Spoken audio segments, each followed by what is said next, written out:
सभी साथियों को मेरा नमस्कार। जैसे कि आपको पता है कि गणित में हमें कुछ प्रिंट सामग्री मिली हुई है, जिसके अंदर हमें 10 चार्ट मिले हुए हैं और 7 बोर्ड मिले हुए हैं। तो आज की इस वीडियो में आपको मैं 10 चार्ट्स के बारे में बताऊंगा। जैसे आपको स्क्रीन पर दिख रहा होगा कि कुछ हमें कोड्स दिए हुए हैं यहाँ पर, जैसे CMC 01 है। इसमें संख्यापूर्ण अवधारणा के ये कुछ चार्ट्स हैं। जैसे इसके अंदर मोटा पतला, एक अनेक, कम ज़्यादा के बारे में बच्चों को बताया गया है। कक्षा 1 से संबंधित है ये। ऐसे ही सबकी कक्षाएं लिखी हुई है यहाँ पर कि ये वाला कक्षा 1 और 2 के लिए है, ये वाला चार्ट 1, 2 और 3 के लिए है, और किस में क्या क्या चीज़ बच्चों को बताएंगे सब कुछ लिखा हुआ है। तो 1 बाय 1 इसे हम ले लेते हैं। जैसे आपको चार्ट पहला दिख रहा है, इसके अंदर आप देख पा रहे हैं 2 पार्ट है, एक तो मोटा पतला और एक है एक अनेक या कम ज़्यादा। तो सबसे पहले हम बात करते हैं मोटा और पतला की। तो इसके अंदर बच्चों को आप सिमिलर चीज़ दिखाएंगे, मतलब एक जैसी चीज़, एक छोटी और एक बड़ी। कई बार हमें चीज़ हम ला नहीं पाते एकदम से, तो चार्ट के माध्यम से हमें बिना उन चीज़ों को वास्तव में लाए हुए हम उनकी केवल पिक्चर दिखा के बच्चों से संख्या से पहले की अवधारणा, ध्यान रखिएगा। संख्या तो बात की बात है, संख्या से पहले बच्चों को बताएंगे कि मोटा क्या होता है, पतला क्या होता है, छोटा क्या होता है, लंबा क्या होता है, एक अनेक, कम ज़्यादा, इन सब की हल्का भारी की समझ बच्चों को आप कराएंगे। तो इस चार्ट के माध्यम से हम बच्चों को मोटे पतले की समझ कराएंगे। तो बच्चे ने मूली सबने देखी होती है, तो बच्चों से पूछेंगे भाई इसमें से कौन सी मोटी है, कौन सी पतली है। शायद बच्चे बता दें, बहुत से बच्चे बता दें, पर एकदम से हम बोलेंगे मोटा पतला तो हो सकता है बच्चे को पता ही ना हो मोटा पतला होता क्या है। तो देखिए, सबसे पहले बच्चों से बोलेंगे कि बच्चों क्या दिख रहा है। बच्चों बोलेंगे सर मूली दिख रही है। इतना बच्चा बता देंगे, गाँव के बच्चे हमारे। जब बता देंगे तो उनसे पूछेंगे कि तुम्हें कौन सी मूली खानी है। तो ज़्यादातर बच्चे बोलेंगे कि सर ये मोटी वाली मूली, मतलब मैं ये वाली मूली खाएंगे। जब बच्चों से पूछेंगे भाई सब बच्चे इसी को क्यों बोल रहे हैं, ठीक है, तो शायद बच्चा कोई बताया कि सर ये मोटी है और ये पतली है। तो इस तरह से बच्चे से बातचीत कीजिए और बातचीत के माध्यम से बच्चों से खुद से निकलवाइए कि मोटी मूली कौन सी है और पतली मूली कौन सी है। ऐसे ही मोमबत्ती दिखाइए, तो बच्चा शायद इसे देखते बता देगा सर ये तो 5 वाली है और ये 1 या 2 रुपए वाली है, ठीक है। तो इससे से बच्चा दिख रहा है कि दोनों हमने, देखिए, दोनों मोमबत्ती ही दिखाई है, अलग अलग चीज़ें दिखाई है। तो आप कोई भी चीज़ दिखाएंगे तो सिमिलर चीज़ दिखाएंगे आप, ठीक है। जैसे ये मोटी बिल्ली है और ये पतली बिल्ली है, ठीक है। इस टाइप से हम चीज़ों को दिखाएंगे। ऐसे ही इसके सेकंड पार्ट में एक अनेक या कम ज़्यादा हम बच्चों को कैसे बताएंगे, इस चार्ट के माध्यम से। अब बच्चों को हम चार्ट दिखाएंगे, उसके बच्चों से पूछेंगे बच्चों ये क्या दिख रहा है। तो बच्चे बोलेंगे सर ये तो किताब है। किताब बच्चे बोल देंगे। अब कैसे बच्चों को बताएं कि ये एक है और ये अनेक है। तो बच्चों से इतना पूछिए कि यहाँ पे अकेला कौन है, मतलब किस किताब के आसपास दूसरी किताब नहीं है। तो जैसे ये किताब है, दिख रही है, अकेली रखी हुई है, तो बोलेंगे जो अकेला है वही एक है, ठीक है। और जिसके साथ कुछ और चीजें भी रखी हुई हैं उस जैसे ही, तो वो क्या है, अनेक है। तो बच्चों को आपने एक अनेक बताया ऐसे ही अब आप दिखाइए बच्चों क्या दिख रहा है। बच्चे बोलेंगे सर ये तो जग रखे हुए हैं। अच्छा ये बताओ इसमें एक कौन सा है। तो बच्चे सोचेंगे इसके पास तो ये रखा हुआ है, तो एक तो है नहीं, तो सर क्या है, ये अनेक है। अच्छा ये कैसे, ये भी अनेक है। अब बात आती है हमारी नई वाली की, इसमें हम बताएंगे बच्चों को कम ज्यादा क्या होता है। तो अब हम बच्चों से बोलेंगे अच्छा ये बताओ कि तुम्हें अगर बोले कि जग तुम्हारे हैं तो तुम कौन से साइड के जग लोगे, इस साइड के लोगे या इधर साइड के जग लोगे। तो ज़्यादातर बच्चे बताएंगे कि सर हम तो इधर साइड के जग लेंगे। तो फिर आप पूछेंगे क्यों लेंगे, क्योंकि तो बच्चों को दिमाग अलग से ही, मतलब अपने आप से बच्चों के दिमाग में आएगा कि ये कुछ ज़्यादा है। तो ऐसे हम बताएंगे कि आप इसलिए बोल रहे हैं क्योंकि ये कम है और ये ज़्यादा है, ठीक है। ऐसे आप बच्चों को बता सकते हैं, या ऐसे भी कर सकते हैं, देखो यहाँ से एक काटा, इधर से भी एक काटा, ठीक है। तो ये 2 बराबर हो गए, तो ये अभी भी ज्यादा है।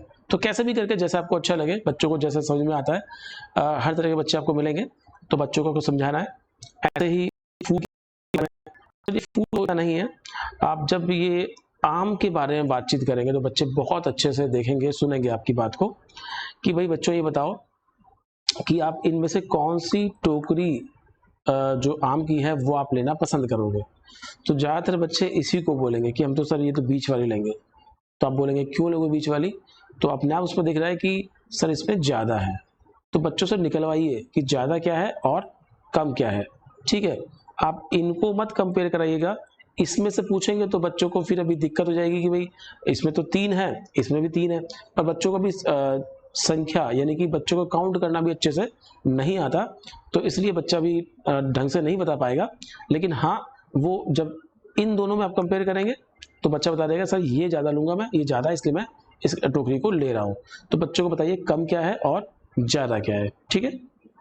नेक्स्ट जो हमारा चार्ट आता है उसमें लंबा ऊंचा या हल्का भारी, इस पर हम बातचीत करेंगे, बच्चों को बताएंगे।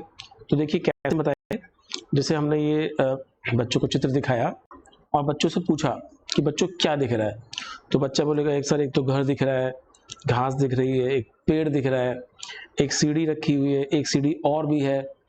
तो जब 2 सीढ़ी उसे दिख गई, जो उसने बोला ना एक और है, अच्छा दोनों में क्या अंतर है। तो यहाँ पर क्या है कि एक से तो हम केवल थोड़ा सा छत के ऊपर चढ़ पाते हैं घर की, और एक जो बहुत लंबा पेड़ है उसके ऊपर हम चढ़ पाते हैं। तो यहाँ पर हम बच्चों को बताएंगे देखो ये चीज़ क्या है, ये चीज़ लंबी है, तो ये लंबी सीढ़ी है। ऐसे ही मीनार, बच्चों ने मीनार तो नहीं देखी, पर शायद ये बोल दें सर ये ईंट के भट्टे पर चिमनी जो होती है ये वो है, ठीक है। तो बच्चों को थोड़ा बताइए कि नहीं ये मीनार है। और अब आती है बात लंबी कौन सी है, ठीक है। तो आप बच्चों को इस तरह से बोल सकते हैं कि देखिए अगर उंगली से आप देखें बच्चों रख के इस पे, तो उंगली से बच्चा बता देगा कि ये तो इतनी है और ये इतनी लंबी है। तो इस तरह से चित्र से भी बच्चा छोटा बड़ा लंबा बता देगा। तो आपको धीमे धीमे, और चलिए नहीं बता पाए तो सांप तो बहुत कॉमन है, बच्चों ने सबने देखा होता है और बच्चे बोलते भी सर इतना लंबा सांप था, ठीक है। तो यहाँ पर 2 सांप हमने बच्चों को दिखाए और पूछा कि लंबा कौन सा है, तो बच्चे झट से बता देंगे सर ये वाला सांप ज़्यादा लंबा है। तो इसकी सहायता से बच्चों को लंबे छोटे की समझ हम कराएंगे। जैसे रेलगाड़ी दिख रही है कि कौन सी रेलगाड़ी ज़्यादा लंबी है। तो अभी ये काउंटिंग नहीं करनी कि किसमें डिब्बे कितने हैं, काउंटिंग में नहीं जाना है, बस लंबा और छोटा हमें देखना है। इसी चार्ट पर फिर आता है हल्का या भारी। तो वैसे तो हल्का भारी आपको पता है तराजू से बता सकते हैं, लेकिन चित्र की माध्यम से कैसे बताएंगे। तो देखिए यहाँ पर आपको देखा होगा कि हमसे पूछा किसकी टोकरी भारी है। तो टोकरी भारी तो नहीं पता, लेकिन हाँ इतना पता है कि जो भी इसमें सामान रखा हुआ है वो थोड़ा सा कम है और इसमें थोड़ा ज़्यादा है, क्योंकि बच्चों को हम पहले ही कम ज़्यादा की समझ पिछले चार्ट में करा चुके हैं। तो जब सामान कम होगा तो वो हल्का होगा और जिसमें सामान ज़्यादा होगा वो टोकरी भारी होगी। तो इस तरह से बच्चों को हम हल्की भारी की समझ कराएंगे। और जैसे ईंट के तो बच्चे ने खूब देखी होती है ईंट, और पंख भी खूब देखे होते हैं, तो इनसे पूछेंगे कौन सा भारी है, तो बच्चा धीमे धीमे बता देगा। और बच्चे से कोई चीज़ उठवा के भी हम दिखा सकते हैं कि भाई इसे उठा के देखो और इसको उठा के देखो, किसको उठाने में ज़्यादा आपको मेहनत करनी पड़ रही है, जोर लगाना पड़ रहा है। तो जिसमें हमें ज़्यादा जोर लगाना पड़ता है वो भारी है, जिसमें कम ताकत लगानी पड़ती है वो हमारे हल्की है। तो इसमें जो बाकी जो आइडिया है इन सब दिखा के हम बच्चों से पूछ सकते हैं कि भाई हल्का क्या है और भारी क्या है। नेक्स्ट जो हमारा चार्ट है इसमें देखिए बच्चों को हम दूर की अवधारणा कराएंगे, ठीक है। और इसके अलावा हम इसमें ऊपर नीचे की अवधारणा बच्चों को सिखाएंगे। तो देखिए दूर पास में हम कैसे बच्चों में इस चार्ट के माध्यम से बताएंगे। बच्चों से पूछेंगे बच्चों यहाँ पे क्या दिख रहा है, बच्चा बोलेगा कि एक तो सर एक तो बच्चा है और एक बॉल है। अच्छा यहाँ क्या दिख रहा है, फिर से बोलेगा सर एक बच्चा है और एक बॉल है। अच्छा दोनों में अंतर क्या है, बच्चे शायद ना बता पाए या सोचें क्या चीज़ है, या बहुत तरह के आंसर आपको देंगे। फिर आप पूछे कि भाई अच्छा बॉल जल्दी कौन उठा लेगा, तो बच्चे बता देंगे शायद कि बच्चा ये वाला बॉल जल्दी उठा लेगा। अच्छा जल्दी क्यों उठा लेगा, क्योंकि इसको दूरी कम तय करनी पड़ रही, बस ने उठाया और बॉल इसके हाथ में आ गई। दूसरे बच्चे को थोड़ा चलना पड़ेगा। तो यानी कि जहाँ पे किसी चीज़ को उठाने के लिए उसके पास आने के लिए हमें चलना पड़ता है, ज़्यादा चलना पड़ता है वो दूर है, जिसके लिए कम चलना पड़ता है वो क्या है, पास है। तो इस तरह से बच्चों को हम दूर पास की समझ कराएंगे।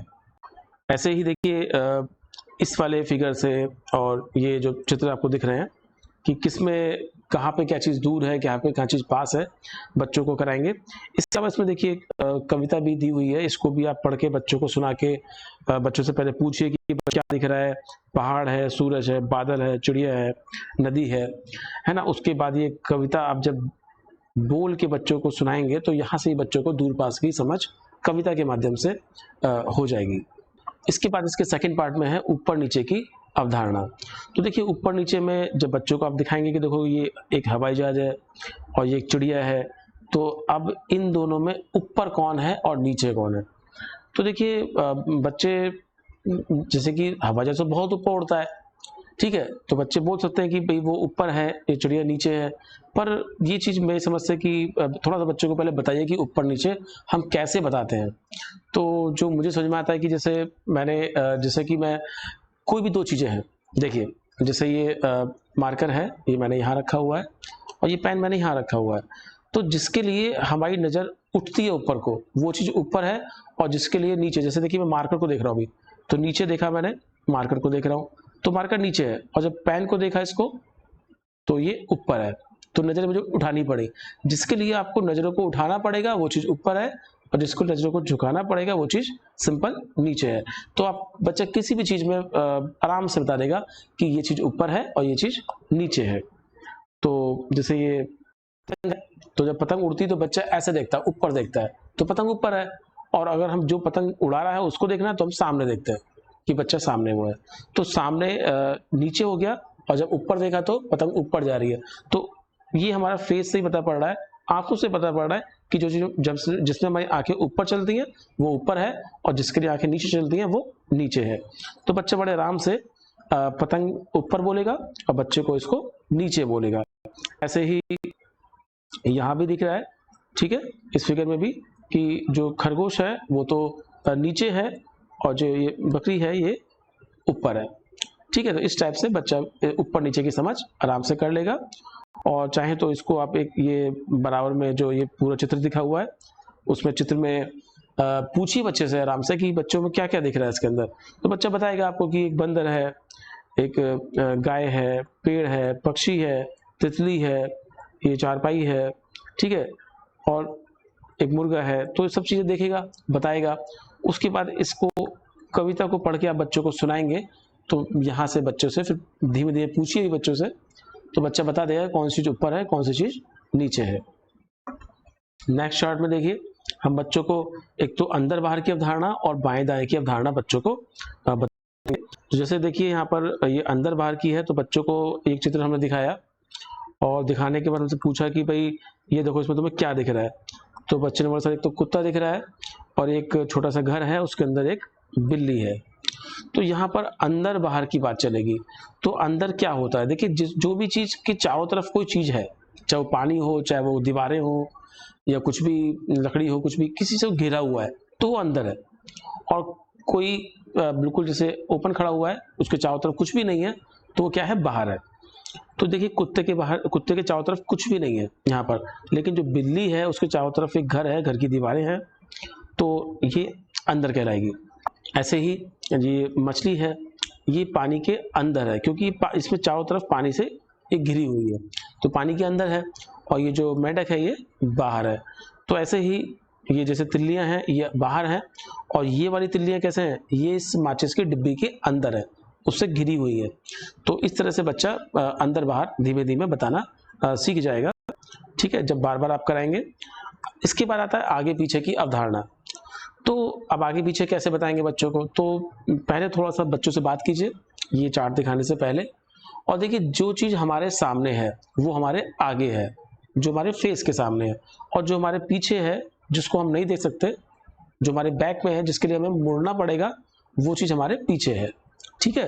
तो बच्चे समझ जाएंगे हमारे आगे कौन सी चीज़ है और हमारे पीछे कौन सी चीज़ है।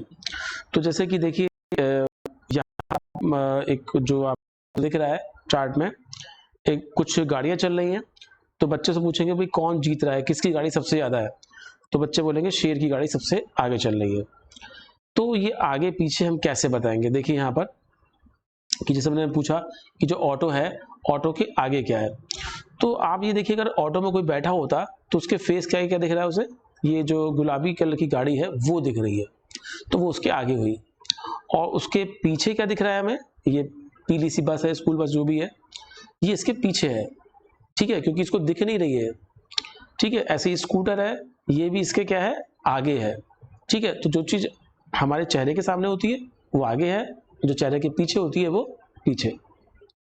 आगे पीछे के बाद आप बच्चों को दाएं बाएं की समझ कराएंगे कि दाएं क्या होता है, बाएं क्या होता है। तो बच्चों को थोड़ा सा पहले हाथ से बता दीजिए कि जो दाहिना हाथ कौन सा है। बच्चे बोलेंगे सर ये हमारा दाहिना हाथ है, ये हमारा उल्टा हाथ है। तो कई बार बच्चे दाहिना हाथ उल्टा भी नहीं बता पाते, तो कौन सा ज़्यादातर आप कौन सा हाथ यूज़ करते हैं। अब मैं ये नहीं बोल रहा कि बहुत से बच्चे उल्टा हाथ भी यूज़ करते हैं, पर नॉर्मल कंडीशंस की बात कर रहा हूँ।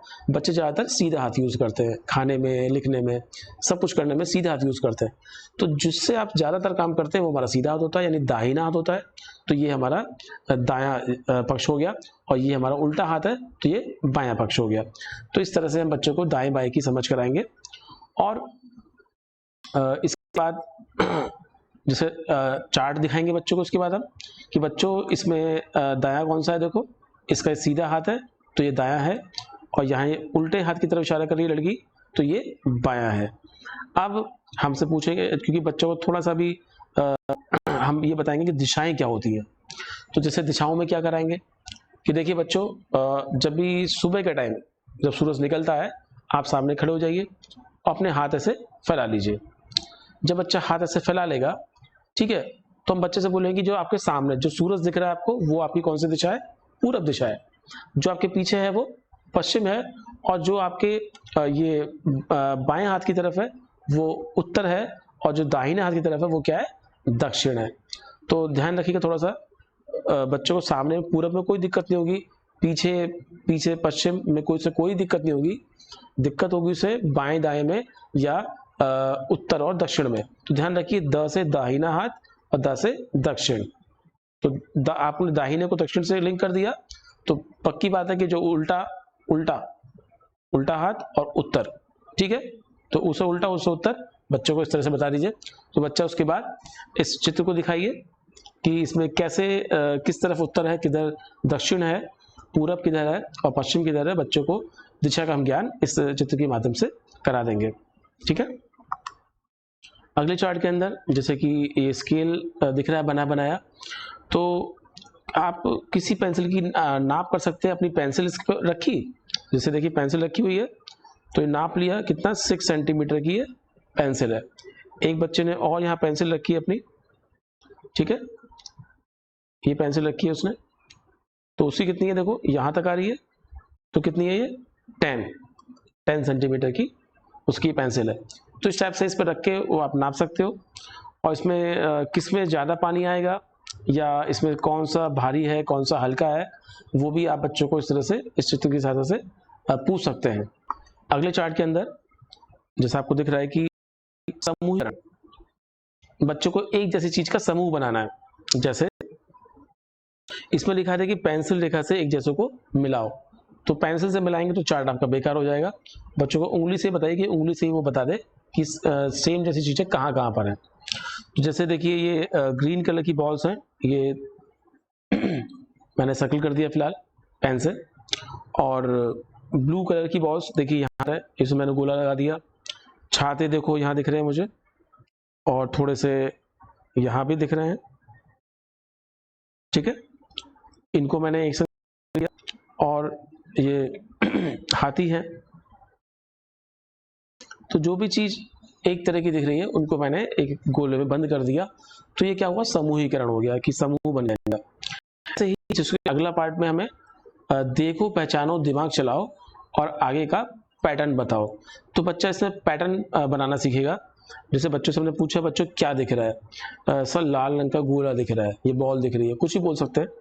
ये कैसा है, बच्चों को कलर का ज्ञान तो होता है, तो सर ये ब्लू है या नीला है, फिर लाल, फिर नीला, फिर क्या आएगा। तो कुछ बच्चे बता देंगे सर अब लाल वाला आएगा, ठीक है। तो ऐसे ही फिर नीला, फिर लाल, इस टाइप से कर लेंगे। चलिए बच्चे ने यहाँ पर नहीं बताया, मान लेते हैं।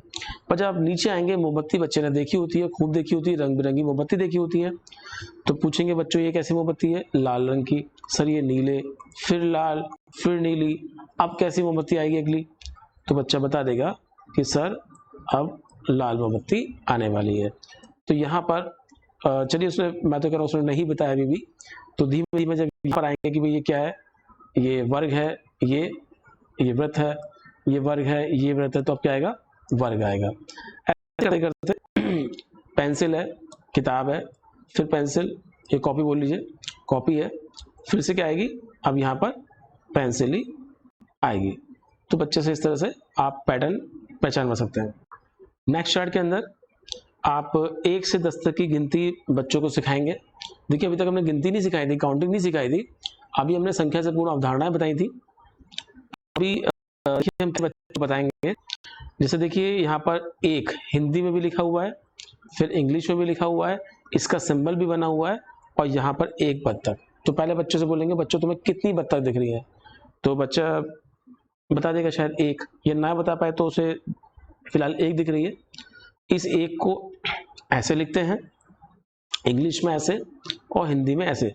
जब बच्चा इस चार्ट को रोज रोज देखेगा तो बच्चा समझ जाएगा कि इस 1 का मतलब ये 1 होता है, ठीक है। और इसे हिंदी में ऐसे लिखते हैं, इंग्लिश में ऐसे लिखते हैं। फिर जब 2 बत्तख आ गई तो उसको हम ऐसे लिखते हैं, हिंदी में 2, इंग्लिश में 2। तो जब धीमे धीमे करते थे बच्चा यहाँ पर 1 से 10 तक की गिनतियां सीख जाएगा। 10 में जब वो आएगा तो सोचेगा ये क्या चीज है, ठीक है, ये क्या है जो यहाँ पे बना हुआ है, 0। तो बच्चों को नहीं पता भी 0 क्या है। तो बच्चों को हम एक ध्यान रखिएगा, 1 से 10 के बाद 0 की बाद में समझ कर आएंगे। उसके लिए हम, मैं दिखा रहा हूँ आपको कि बच्चों को पूछा कि बच्चों क्या दिख रहा है, तो बच्चे ने बोला सर एक टोकरी है और उसके अंदर कुछ लड्डू दिख रहे हैं। क्योंकि बच्चा अब गिनना सीख चुका है तो उससे कहते हैं भाई कितने लड्डू दिख रहे हैं? तो बस उसने 1 2 3 4 लड्डू दिख रहे हैं मुझे। तो हमने कहा कि भाई एक हमने लड्डू उसमें से निकल गया, हमने गिरा दिया, तो अब टोकरी में कितने लड्डू बचे? सर 1 2 3 बचे। एक और निकाल दिया, अब कितने बचे? सर अब कितने बचे? अब 2 बचते हैं। उसके बाद एक और निकल गया, अब कितने बचे? अब 1 बचा। अब सारे ही निकल गए, तो अब इसमें कितने बचे?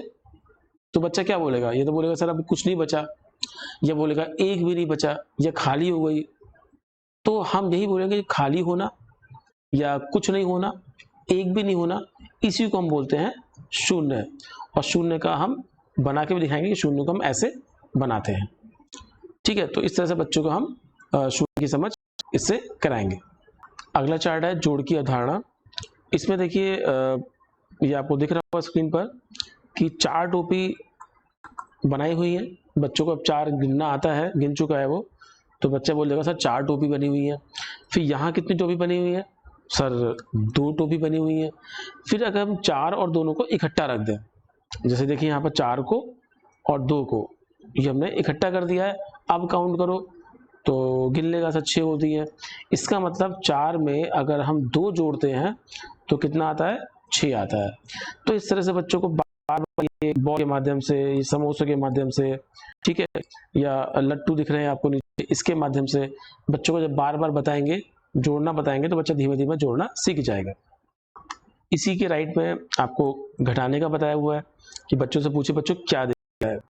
बच्चा बोलेगा सर मुझे एक पेड़ दिख रहा है, वो टहनी है, कुछ चिड़िया बैठी हुई है, बच्चों गिन के बताओ कितनी है। तो बच्चा गिनेगा कि सर 1 2 3 4 5 6 7 चिड़िया बैठी हुई है।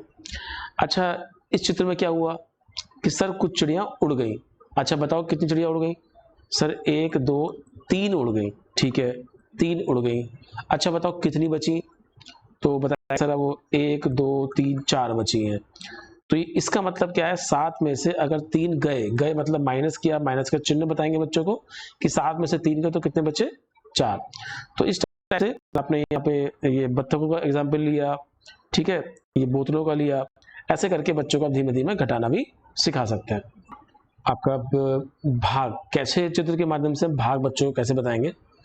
तो देखिए मैं एग्जाम्पल ले रहा हूँ कि 8 को 4 से भाग करना है और उत्तर आता है 2, तो हम कैसे बच्चों को बताएं कि ये उत्तर 2 आएगा।